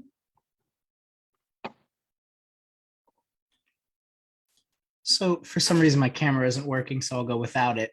Okay. My name's Dylan Klein. I live in New Rochelle, New York in the 37th Senate District. I go by he, him pronouns, and I am a student at the University at Albany. I currently serve as the Director of Government Relations for the SUNY Student Assembly and as an off-campus senator at the University at Albany Student Association. I would first like to thank the senators in attendance for putting this hearing together. In the past decade, students have been left behind in higher education. The legislature has a unique opportunity to rewrite history and fully fund higher education in the state of New York. I ask that the delegation consider co-sponsoring and championing numerous bills that provide direct aid to students in the SUNY, CUNY, and community college systems. First is S1151B, the Hunger-Free Campus Act. While the $10 million currently allocated is most likely not enough to eradicate hunger on our college campuses, it is a great start and should be considered. Second, I ask that the legislature moves to immediately close the TAP gap. The Student Assembly applauds the legislature for moving last year to close the TAP gap over a period of time, but we need direct aid now. not in 3 years. We must keep our public institutions of higher education affordable to students from all economic backgrounds. Third, I ask that you co-sponsor and immediately pass S5436, the SUNY Student Assembly Empowerment Act. For years, the Student Assembly has received a measly $57,100 for a budget coming from the state budget. We ask for a student activity fee of $1, the only fee increase that we will ever advocate for. This would allow us to offer scholarships to students, allow for more students to participate within the Student Assembly and its operations, and give proper representation to all 64 SUNY campuses. Fourth, I want to mention how important it is that Binghamton and the University at Albany be designated as flagships of the SUNY system. I introduced and passed a resolution of support called the Maffei Act within the UAlbany Student Association Senate, calling for UAlbany to be made a flagship. The students, faculty, and administration support this initiative, and I hope you will as well. Finally, I ask that you all support A137, the TAMP Act, and seek its improvement as well. California has already set the precedent of having menstrual products in bathrooms, and it is time that New York joins them. The Student Assembly has already passed a resolution calling for menstrual products to be made available in all bathrooms in the state, and we urge you to make these products accessible to all New Yorkers. I thank you for allowing me to testify today and for the time, and I look forward to working with you all in the coming weeks. Thank you so much, Dylan. Stephen Seibert, and then Ruth Cohen, Dr. Naresh C. Rao, Luz Tavares, Melissa Kaplan-Macy, if she's here, and Joanne Rodriguez. That's the next group. There's Stephen. Hello. Yes, hello. I'm Stephen Seibert. I'm a software developer from Hastings-on-Hudson. As an engaged citizen, I have concerns about the budget. But I've come today not to ask for money, but to remind you about where you might find some. I need to be transparent about why I'm here. I've long been troubled by the racism in America's world-leading mass incarceration system. I once thought that the problem was in distant places, but it is actually even more extreme in Westchester County than it is elsewhere in America. Nationally, up to 75% of those incarcerated are people of color. In Westchester, according to the Vera Institute of Justice, it's 90.6%. I do not understand how that staggering figure does not shake us, a majority white county, to our core. How, especially in the age of George Floyd, can we lament the dead, but do nothing about the living? Is it not our highest moral imperative that we correct this terrible wrong, whatever the cost? The astonishing thing is that doing so not only costs us nothing, it would save us hundreds of millions of dollars annually. We spent over $750,000 incarcerating Mark Shervington 14 years past his minimum, when by every standard he should have been released after serving his time. We've also lost an incalculable amount by not having him home a decade sooner, when he could have been doing all of the restorative work that he has been doing since his release. There are countless Marks in our prisons. And Madam Majority Leader, when you spoke to NYCD 16 Invisible last year about the many progressive elements in our budget, for which we thank all of you for having passed, you mentioned a multi-million-dollar line item for Westchester. But if we simply grant parole to Dino Caracelli, rather than keeping him incarcerated until he's 95, we'd save $5 million, enough to cover that with over $1 million to spare.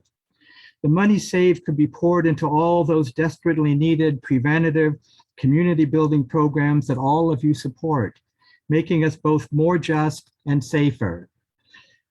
You have the power, and only you have the power, to undo this deeply troubling racist legacy in this county that I used to proudly call my home, by passing both fair and timely and elder parole this session without delay.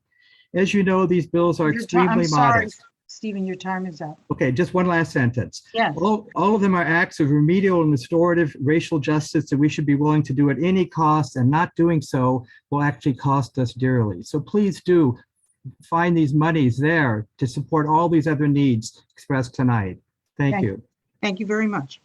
Ruth Cowan, Dr. Naresh C. Rao, Luz Tavares, Melissa Kaplan-Macy, Joanne Rodriguez, Marlo Burke. So we're up to Dr. Rao. Oh, no, we're up to Ruth Cowan. I'm sorry. Go ahead. Ruth. I'm glad to be here.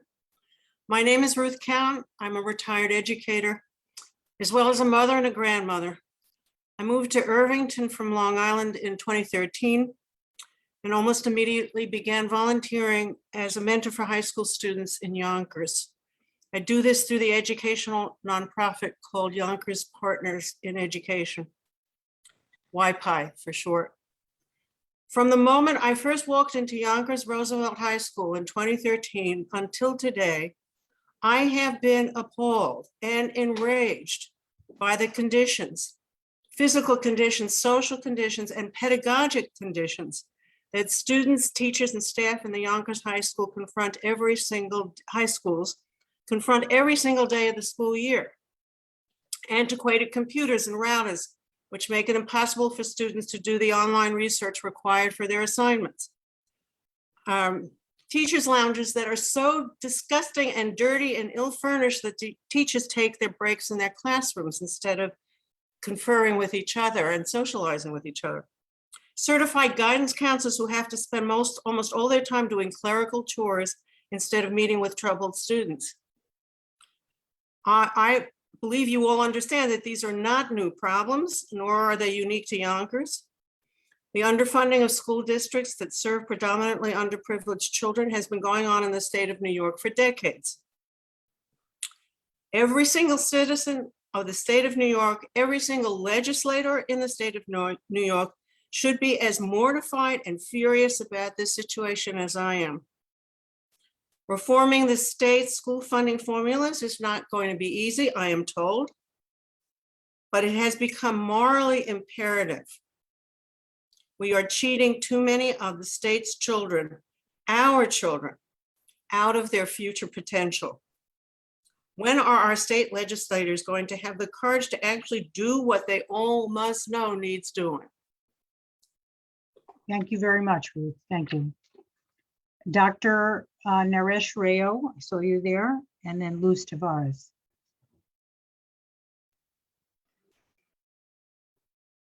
Thank you for the opportunity to speak today, and I appreciate all your hard work in the New York State Senate. My name is Naresh Rao, and I'm a proud resident of Westchester County. I'm the founder of Max Sports Health, a health education tech company. A key part of my journey has been to serve on Team USA's medical team for the Olympics. First in Rio in 2016, where I was a doctor for the gold medal winning women's water polo team, and most recently in Tokyo, summer of 2021.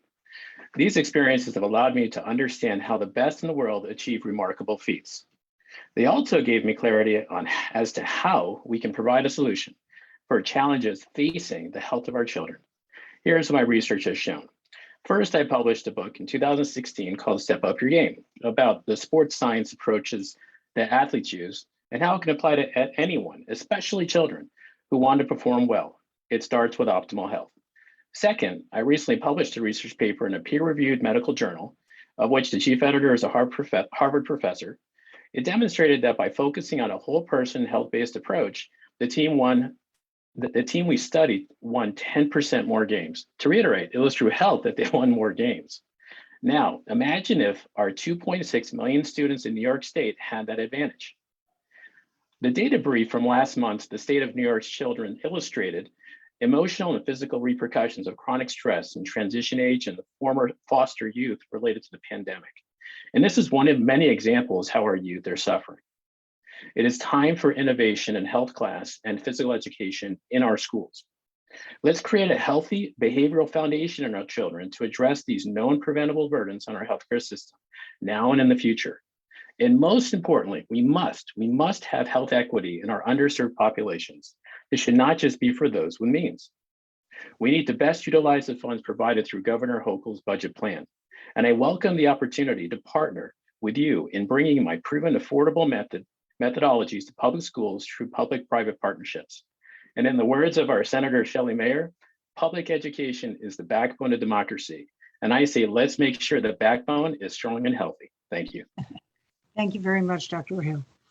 Luz Tavares, Melissa Kaplan-Macy, I'm not sure if you're here, Joanne Rodriguez, Marlo Burke, Isabella Jabbour. Luz, hi Luz. Hi, good evening, senators. My two favorite senators, of course, Mayor and Andrew Stewart Cousins, not to leave anyone else out, but thanks for allowing me to testify this evening. I've already submitted written testimony, so let me just highlight 6 points. First of all, I am representing Catholic Charities today for all others on the call. I want to make sure that as you continue to pass very good and necessary policies that affect the human services sector, that you please keep in mind appropriate contract increases that need to go with those so that we're not doing more with less. Second of all, I want to encourage you to support the inclusion of the COLA that's in the budget, and that this be applied to the full range of human services programs, and that it be extended into future years so that our human services workforce is well compensated. Third, I want to ask you to preserve and enhance the inclusion of the Liberty Defense Project and to a pro bono program, which allows us to provide free legal immigration services to many of New York State's residents.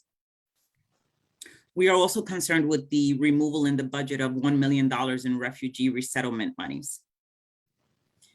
We are, on the other hand, encouraged by the $4.5 billion investment in affordable housing, and are encouraged by the continued support for ESHI, or the Empire State Supportive Housing Initiative. And finally, we encourage you to establish a state refundable tax credit for individuals and families with under 80% of this area median income for rent paid in excess of their monthly adjustable income. Thank you very much, and I really appreciate all your time. Thank you, Lucy. Thank you so much. Melissa Kaplan, is she here? Andy? No, she's not here. Okay. Joanne Rodriguez, Marlo Burke, Isabella Jabbour, Robert Morrow, Axel Eberman, Whit Rawlinson. Okay, we are up to Joanne Rodriguez.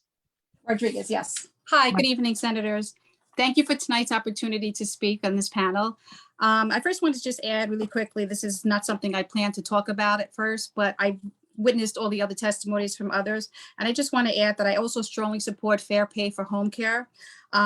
I spoke on this panel last year when I lost my father to COVID in the nursing home, and I can strongly tell you that how important it is to keep our families and our loved ones, elderly loved ones, at home and to live their last days in dignity. It was something that I would not like to see anyone experience ever.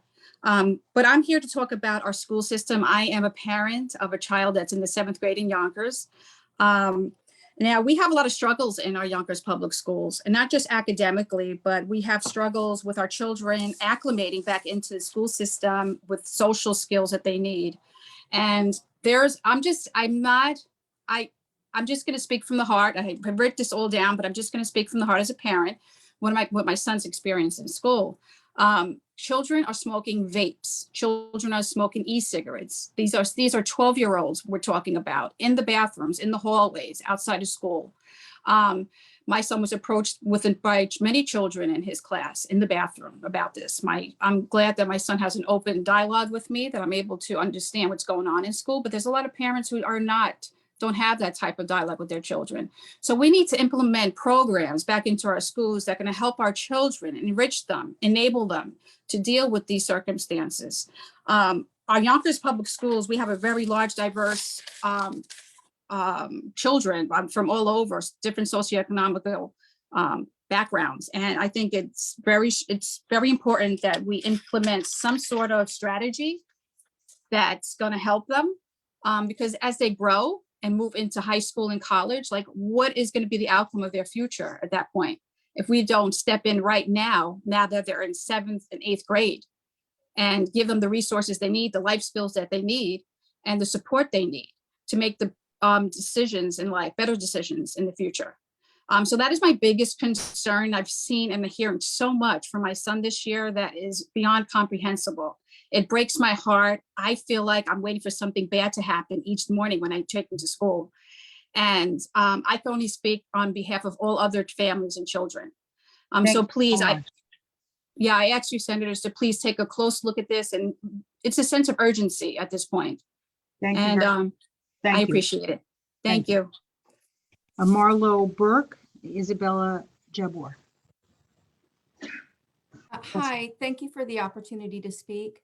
My name is Marlo Burke, and I'm speaking on behalf of WeSpoke.org, a 300-member organization founded last year in response to widespread systemic problems in New York's family and divorce courts. WeSpoke has pooled its members' information with surveys on family and divorce court practices and has serious concerns about the patterns and practices of coercion and denial of due process in the family and matrimonial courts that have emerged.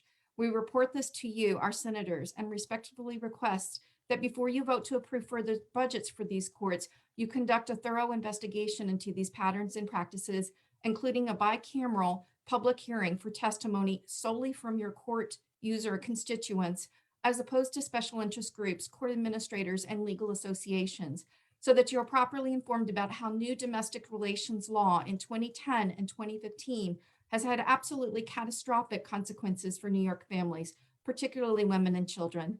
Apart from the general devastation, this legislation has incited a wave of so-called gray divorce among older couples, causing the courts to be more overburdened by litigation, putting more women over the age of 50 at risk of homelessness and hurting children. Consequently, public confidence in state government and its courts has declined to historic lows. We ask you to listen to whistleblowers and please not dismiss them as disgruntled litigants. We request funding for the following. First, an e-filing system for the family court system with access for all litigants in both systems to their own case files, whether they are represented by an attorney or pro se. Current restrictions on access enable attorney misconduct, increases the stress upon litigants, and undermines transparency and public confidence in the courts. Second, funding is needed for more judges. Currently, there are 56 judges for 192,000 cases, which is unacceptable. But more judges are not enough. We are requesting funding and mandates for the court's collection and mandatory publication of anonymized data on judges' records, and we have submitted a list of the information we desire access to. Judges are the law in these courtrooms. They have absolute discretion coupled with absolute immunity, yet almost no information on them is available to the electorate or even to delegates at judicial nomination conventions.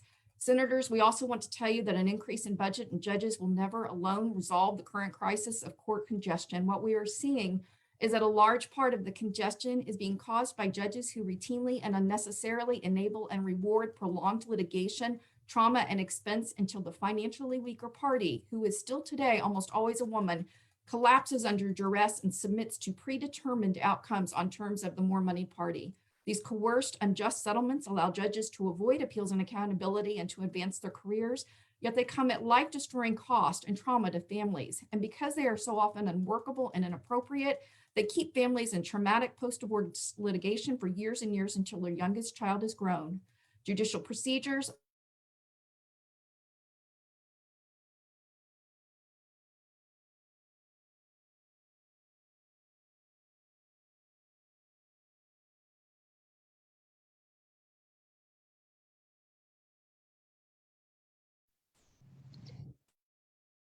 Shelley, I think you're muted. Oh, I'm muted. I'm sorry. That was me.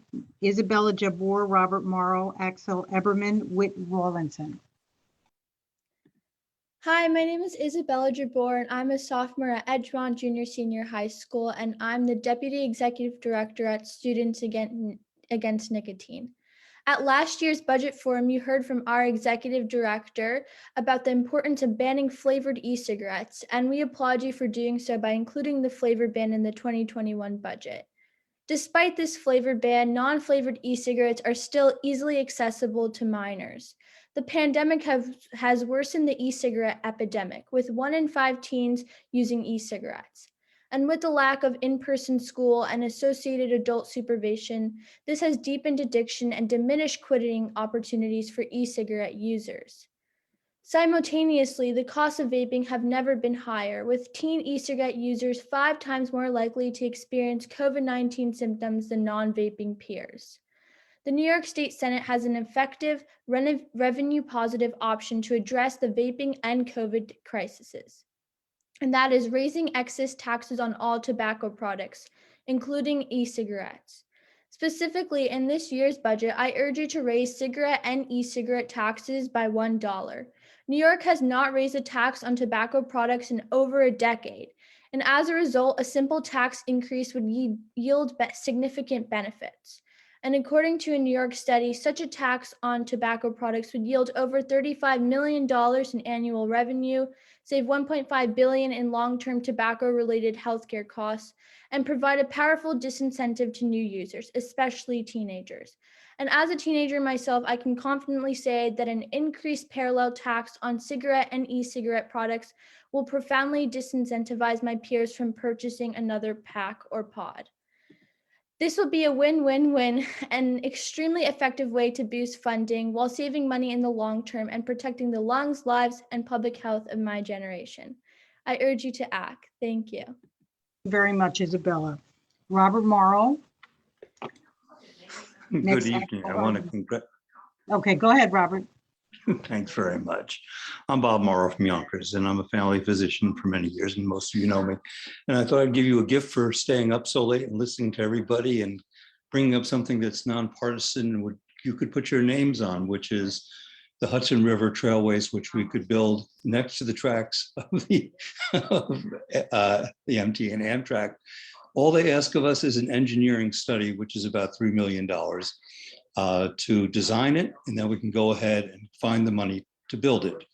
It would bring us from Yonkers currently, maybe later further north, but certainly from Yonkers all the way down to the Battery Park. But most of us are just interested in getting down to Spite and Duyvil on foot or on bike. These are things that no one could be against, but no one has done. We are ready to go ahead to do it. The electeds in the Bronx and many in New York City are behind it. And I'd like to just ask for you folks to also be behind it and have a wonderful evening. You've done a great job. I've been doing 2 Zooms at once. My wife's in the other room doing another. It's just, I need a teenager. So if any of you have a spare teenager, that would also be good. Thanks very much. Thank you, Bob. Thank you very much. Axel Eberman, then Whit Rawlinson, Marty Summer, Teresa Kump Leghorn, Sophia Acosta. So we're up to Axel Eberman. There you are. Hello, good evening. My name is Axel Eberman. I'm with the Oakwood Heights Homeowners Association in Mount Vernon, New York. I'm here to speak in opposition to the proposed legislation concerning accessory dwelling units as well as transit-oriented development. I'm not against ADUs or transit-oriented development per se, but what I'm opposing is a terrible piece of legislation that would mandate a top-down change of zoning in the entire state of New York, regardless of what the individual communities look like or what they need. There's a reason why city planning is traditionally done by the individual communities. A dense, poor suburban community, such as Mount Vernon, has very different priorities than, for example, a rural community upstate. With 3 Metro North stations, this proposed legislation would roughly affect 2/3 of Mount Vernon. This would be a massive change. We're already overrun with illegally subdivided housing, and our building department has been cited by New York State as one of the 4 worst building departments in New York State as far as code enforcement is concerned. We're not equipped to handle a zoning change of this magnitude, and this would be a disservice to our community. I've seen some pretty intense lobbying from realtors, the construction industry, and other entities that would financially profit from these zoning changes also on this call. What I want to ask you is to please also listen to the actual communities that would be affected by this. Thank you for your time and consideration. Thank you very much, Axel. Next, Whit Rawlinson, then Marty Summer.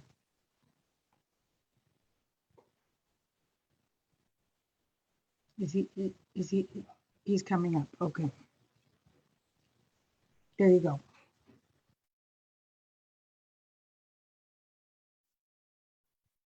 I think you have to unmute. Sorry about that. That's okay. Thank you very much for the opportunity to speak to you about childcare this evening. I'm Whit Rawlinson, a member of the Child Care Council of Westchester Board of Directors. As a parent of a 13-year-old son, I've worked tirelessly to ensure that he's had access to quality childcare. As a parent, uncle, friend, and advocate, I've seen firsthand the need for quality childcare. I joined the boards of the Oak Lane School and now the Child Care Council of Westchester because I consider quality childcare vital to establishing the strong educational, mental, and emotional foundation upon which future learning is built. In addition, quality childcare is essential to working parents with young children who are relying on it to help them re-enter and remain in the workforce. On behalf of the Board of Directors, I want to thank you for the many years of support and leadership on childcare. I'm here tonight because I understand what a truly accessible, high-quality system could do for children in Westchester County and across the state of New York. We support the Empire State's child care campaign asked for $5 billion to begin to implement the recommendations set out in last year's Child Care Availability Task Force. We thank the governor for adding child care funding to raise subsidy eligibility to 225% of FPL to carry out the workforce wage campaign and to support the subsidy market rate increase this fall. But given how broken our child care system is and the urgency behind our full economic recovery, we ask the legislature to do more, much more. Many more parents need help paying for child care than the executive budget provides. In Westchester, we've documented that most families up to 40% of the FPL have trouble paying for child care, a bill that usually exceeds rent or mortgage. An increase from 200% of FPL to 225% is simply not enough. While a wage supplement for child care workforce is welcome, a short-term fix is not going to fix the large problems. New York's early childhood educators, nearly all women and largely women of color, live in poverty at more than twice the rate of New Yorkers in general. And during the pandemic, childcare educators came to work so that our first responders and essential workers could take care of the rest of us. We need to do more to implement, to be more competitive compensation, and we need to do that now. It has never been more clear that New York State, indeed, our entire nation, needs a new childcare system. We're asking you to take a serious commitment to this urgent need in this budget. We're asking you all to lend your name to the One House bill calling for increased childcare funding. Thank you for your services. Thank you very much. Thank you. Okay, I think Marty Summer has left, I heard. So we're up to Teresa Kump-Leghorn, then Sophia I'm here. Acosta. Oh, Marty is here. Okay. Teresa, if you could turn your camera off, we'll go to Marty. Thank you. Thank you, Senators, for the opportunity to speak with you this evening. I'm Marty Sommer from New York State United Teachers. I'd like to expand on one of the issues that Samantha Rosado-Ciriello discussed earlier. Excuse me. There are 126 state teacher centers across New York that played a critical role in assisting educators and community members in transitioning to learning online. These teacher centers are well positioned to support professional learning as well as community engagement on technology as we go forward. For the past 4 years, the funds allocated for teacher centers have been constant at $14.2 million. This is 35% of what teacher centers were funded prior to the Great Recession in 2008-2009. Flat funding is a cut for teacher centers as their costs increase every year. Some centers have said they will have to resort to part-time from full-time staff. Other centers have expressed they simply cannot hire or retain staff due to low wages. In order for this highly effective network of professional learning to expand its reach among all New York State educators or communities, funding must be increased. To paraphrase Senator Biaggi, let's move this mountain. Double the funding for teacher centers to $28.5 million to help provide the necessary collaboration and professional learning for educators that students serve. I see I have a few seconds left, and I would just like to say personally, everyone who has spoken tonight has a compelling story, and it's to hear particularly what has been said about healthcare workers, 1199, or people who work in your homes. I also just want to say my own experience from last year. The assistance that my mom received before she passed away is just instrumental in terms of what 1199 and all healthcare workers were able to do for her and keep her in her home. And I passed fair wage legislation for home care workers. Thank you. Thank you very much, Marty. Appreciate that. Teresa Kump-Leghorn, then Sophia Acosta, then Jennifer Tassler, Andy Bicking, and Shirley Aldebol after that. Okay, Teresa, now that we... Yes, I'm trying to. No, that's okay. If you can reopen your There camera. we go. There you go. Great, thank you. Hi, my name is Teresa Kump-Leghorn. I'm the president of the New Rochelle Council on the Arts, and thank you for letting me take a few minutes of your time tonight to talk about the arts. Kurt Vonnegut wrote that the arts are a very human way of making life more bearable, and today more than ever before, Americans need the arts. As we enter another year of living with COVID, we continue to come to terms with the pandemic and its impact on our world, our nation, our families, and our way of life. Across the nation, people are experiencing grief, mourning, frustration, and anger, as well as a sense of disconnection from each other. And that's why today, more than ever, the arts matter. The arts allow us to express our emotions, perhaps before we can even name those feelings ourselves. And the arts have the power to help us heal, bringing people together, recreating connections that have been lost, and rebuilding community.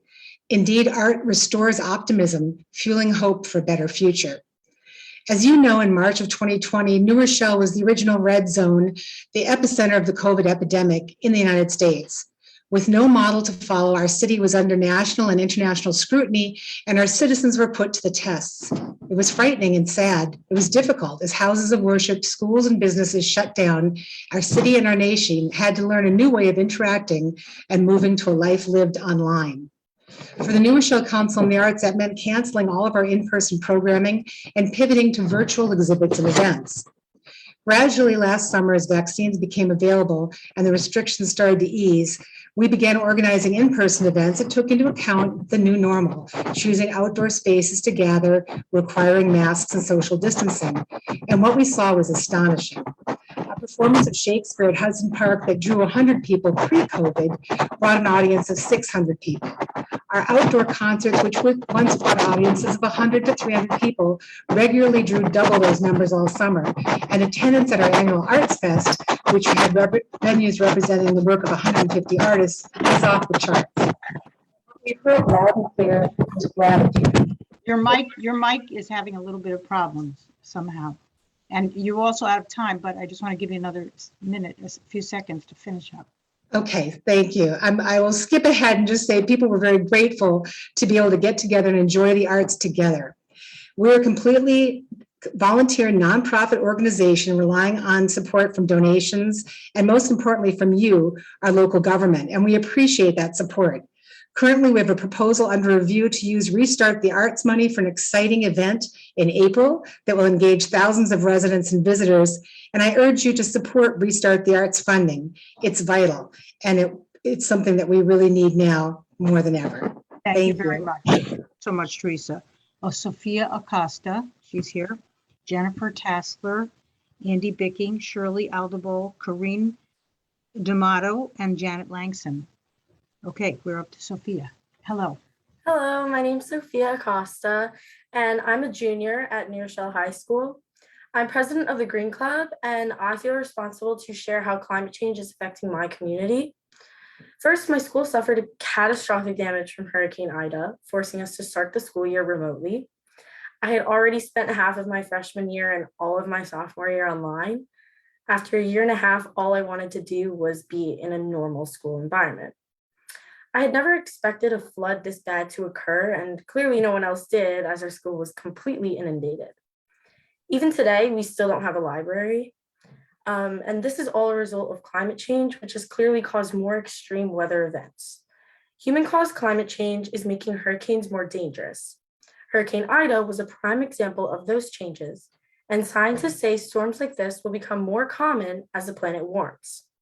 As a 16-year-old, I can only imagine that these events will worsen throughout my lifetime, and I, along with the rest of the youth, will suffer. Unfortunately, not enough meaningful action has been taken by legislators, and we don't really have time to waste. There's no reason to be delaying eliminating fossil fuels from new buildings. New Rochelle High School's Green Club is asking all senators in the Westchester delegation to co-sponsor the All-Electric Building Act, S6843A, and to include it in the state Senate One House budget. Thank you. Thank you very much, Sophia. Jennifer Tassler. Is she here yet? She's been promoted. Then Andy Bicking and Shirley Aldable, Corinne D'Amato, and Janet Langson. Hi, Jennifer. Hi. Good evening, Senate Majority Leader Stuart Cousins and other distinguished members of the New York State Senate. Thank you for this opportunity to testify on the executive budget proposal for state fiscal year 2023. My name is Jennifer Tassler, and I'm with the New York State Academic Dental Centers. NISADS is the consortium of the 6 dental schools in New York State, including Touro College of Dental Medicine, located here in Westchester. NICEADS works in partnership with its members to advance dental education and address disparities in oral health care. NICEADS is urging the legislature to provide $750,000 this year in the New York State budget to support 6 fellowships to provide advanced clinical training in the provision of oral health care for people with intellectual and developmental disabilities. By way of background, an estimated 7.3 million people in the United States have an intellectual or otherwise developmental disability. Individuals with IDD bear a disproportionately high burden of oral health disease and remain at risk for oral health diseases throughout their lives. There is a persistent shortage of dental providers in the US who treat patients with moderate to severe IDD, with only 10% of general practice dentists reporting that they regularly treat this population. Despite significant strides taken in the past several years to update the requirements for dental schools, access to clinical training remains a barrier for general practice dentists seeking to treat patients with IDD. Indeed, the number of postgraduate training opportunities in New York State has contracted in the past few years. NICEADS has started a fellowship for individuals who are interested in postgraduate training in IDD, and we are asking the New York State Legislature to support 6 fellowships in the coming year. Thank you. Thank you very much. Thank you, Jennifer. Next, Andy Bicking. There he is. Good morning, evening. Thank you. I'm Andy Bicking from Scenic Hudson. It's good to see you. I'd like to update you on 3 environmental opportunities for the people of Westchester County. First, please support the governor's proposal for Bridge Riverwalk and the Environmental Protection Fund. As you know, Scenic Hudson, Westchester County, and the village of Terrytown are working to link 2 orphaned trails together under the former Tappan Zee Bridge. The $3.5 million in funding proposed by the governor will leverage $1.3 million in county funds to complete environmental review, move to construction, and create safe passage for families and local workers on this section of the Hudson waterfront. Second, please consider increasing capital funds for our state parks to $300 million in your one-house budget. Our state park system is stressed, including 9 in Westchester County, some with deferred maintenance dating back over a decade. New funding will also help create the Hudson Highlands Fjord Trail located nearby in the Hudson Highlands State Park. It is already one of the most popular destinations for hiking in the nation, yet it is dangerous and inefficient. Hikers have been fatally hit by trains or dismembered. Park rangers and volunteers tasked with public safety have no shelter, bake in the hot sun, or freeze in the cold. And New York City Department of Environmental Protection workers can't drive their trucks to a pump station that supplies drinking water to millions. Close to 1/3 of the budget for this public works project has been raised from private donors and also from New York City, yet state funds are noticeably absent. Finally, the governor has proposed flat funding for the management of the Hudson River and the Environmental Protection Fund, despite increasing it overall. Senator Harckham, thank you for your leadership in reaching out to your colleagues about the need for new funding, and to Senators Reichlin Melnick and BIG for your recent support. As you know, the estuary program's grants and technical support to localities are essential to address a variety of environmental and climate challenges, including flooding. Thank you. Thank you so much, Andy. Appreciate that. Shirley Aldable and Corinne D'Amato and Janet Langsam, if she is here. Shirley, we see you. I'm sorry it's so dark. Okay, we see you in there. Good evening. My name is Shirley Aldable, and I'm an Executive Vice President of SEIU 32BJ. 32BJ is the largest union of property service workers in the country, representing over 85,000 hardworking New Yorkers, including 3,500 in Westchester County. Our Hudson Valley members keep our Hudson Valley buildings running, no matter what comes. They've certainly done it throughout the COVID-19 pandemic, showing up every day to ensure that the tenants in these buildings could continue to function. Ensuring high quality, affordable health care for our members and their families is at the core of our mission, and we fight hard to win and maintain them. Unfortunately, these benefits are jeopardized by skyrocketing hospital costs. Several years ago, our health fund, looking at how hospital pricing factored into healthcare costs, And we found that when we analyzed our payment data, what we found in our payment data is truly shocking. Our health fund has found extreme differences in what we pay for the same care at different hospitals.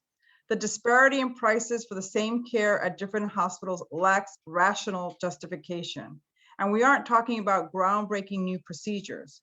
For example, our health fund paid an average of about $7,700 for endoscopy at New York Presbyterian location in Westchester, but an average cost of approximately $5,900 for an endoscopy at Westchester Medical Center. That's almost a $2,000 difference. Millions of dollars are being lost when hospitals overcharge for care, and it has to stop. In fact, our healthcare costs had simply, if our healthcare costs had simply risen at the same rate as inflation over the past decade, our members could have received nearly $5,000 more in wages this year without costing our employers a cent more than our current total compensation. For our hardworking members trying to raise families in an expensive county, this would make a world of difference. Shirley, Before your I time go is on, up. I want to Yes. make a couple of things clear. Shirley, I'm sorry, your time is up. Okay, Apologize, but thank you, and you submitted testimony, so we will follow that. thank you. Corinne D'Amato. Hi, everyone. My name is Karine D'Amato, president of the Mount Vernon Federation of Teachers. I represent over 1,000 dedicated and hardworking teachers, teaching assistants, and security officers. And many of you know me as the grassroots lobbyist who works for New York State United Teachers. It's been 20 years, representing over 600,000. However, the best part of my day is spent in the presence of my awe-inspiring students who can teach us all the lessons in perseverance and determination. I thank you for this opportunity tonight to testify on the New York State executive budget. Let me first say I feel well represented by each of you, and I thank you for giving me a voice, and more importantly, all of our students your advocacy. Now, the proposed pre-K through 12 budget, I'm not mad. It includes a welcoming 3% increase over last year's budget. And this, along with the federal COVID relief that you all secured for our state, has been critical in returning our schools to in-person learning and helped us to heal the whole child. With all that hard work that each of you have put in, much of the increases in funding will not be fully realized because of the increases in the charter school tuitions. Hear me out. There are 20 school districts in New York with more than 5% of their total enrollment attending charter schools. New York City's at the top, and Mount Vernon is not far behind. Mount Vernon will pay out $9 million this year to 18 different charter schools. Did you know that? That is 25% increase in the past 5 years. I wish I could negotiate raises for my members like that. This increase in charter school tuitions will strip away the foundation aid you all work so hard for to attain for us. Sure, school choice is hard to argue, you say. However, our parents are being sold a bill of goods by charter schools that fall short on delivering and are not held to the same accountability that our students are in the public schools. Almost all of the 16 schools in Mount Vernon have double the proficiency rates in math and ENL and ELA than the Amani charter school. But they have the public believe they are a better choice. We urge the legislature. Your time is up, just so you know. Thank you very much for your time. I'll send in the rest of the testimony. Have a good evening. Thank you. Thank you very much. And last but never least, Janet Langson.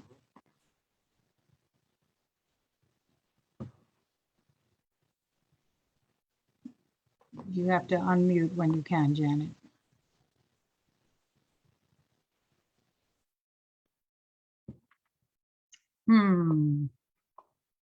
There she is. You need to unmute, Janet.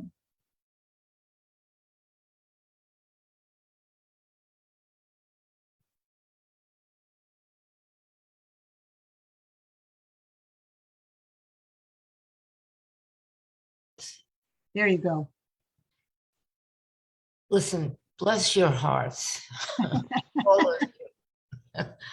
all of you for listening, and not just tonight, but you guys listen all the time, and it's just wonderful, and I thank you. You know, I come to these hearings to listen as well, because I run an organization that helps all of these populations. We help teens, we help disabled, we keep people out of nursing homes. We're in the business of the arts, but we're also in the business of community engagement. And that is something we need more and more today, because COVID has not gone away. We thank you for the special grant that you gave us. We will probably hire 300 to 500 artists and creative workers back into the workforce. We'll bring arts programming all over Westchester County. I wanted to say that I know making a special allocation for Arts Westchester, which serves Rockland County as well. But I believe that community arts is so important that there should be special allocations all around the state for organizations like ours. The New York State Council on the Arts trickle down just does not work for us. I want to say also that we have a special need at Arts Westchester. For 20 years, we've been fixing up an old bank building.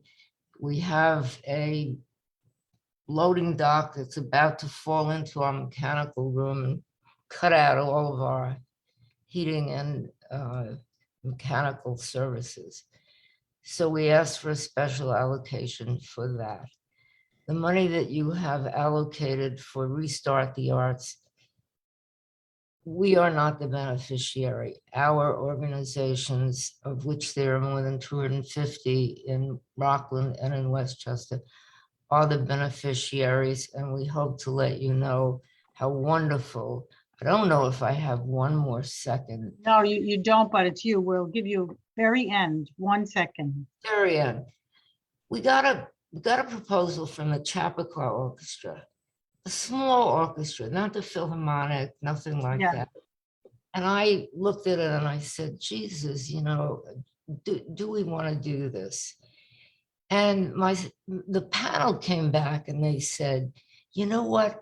This little orchestra is going to hire 50 musicians to play for the people in Westchester County. You got to love that. And that's what we'll be doing with your money.